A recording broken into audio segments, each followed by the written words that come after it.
জগন্নাথপুরের যুক্তরাজ্য প্রবাসী আপ্তর আলীর পরিবারের উদ্যোগে ইফতার মাহফিল অনুষ্ঠিত।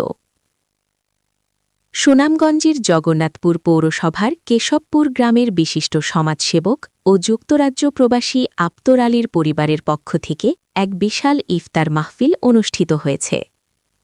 আজ শুক্রবার কেশবপুর বাজারের পাশে নিজ বাসভবনের সামনে এই ইফতার মাহফিলের আয়োজন করা হয়।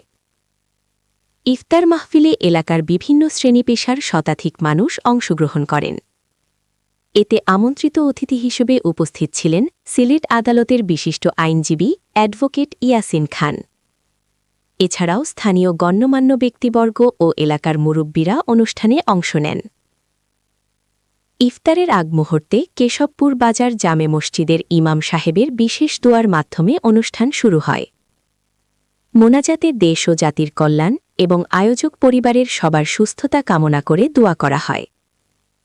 স্থানীয়রা জানান, প্রবাসী আপ্তর আলী প্রতি বছরই অত্যন্ত আন্তরিকতার সাথে এলাকার মানুষকে নিয়ে এ ধরনের মহৎ উদ্যোগ গ্রহণ করেন। তার এই মানবিক ও সামাজিক কার্যক্রম এলাকায় প্রশংসিত হচ্ছে।